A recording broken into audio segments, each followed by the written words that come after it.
আরে আরে কোথায় ঢুকছেন? এখন গ্রামের লোকের খাওয়া হবে না, আগে বরযাত্রী খাবে তারপর। তোর এত বড় সাহস তুই আমাকে আটকাস? তুই জানিস আমি কে? দেখেন ভাই, ফালতু আপনার সাথে ঝামেলা করে জড়াতে আসেনি।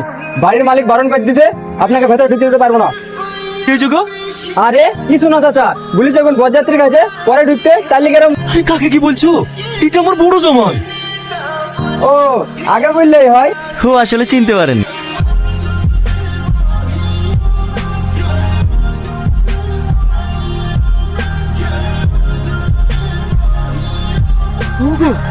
তাদের কাছে থাল দাও, এখন আবার কার সাথে কি হবে? তাড়াতাড়ি দাও, তোমার ঘাই পাত্রে যাবে, আবার খেপে যাবে।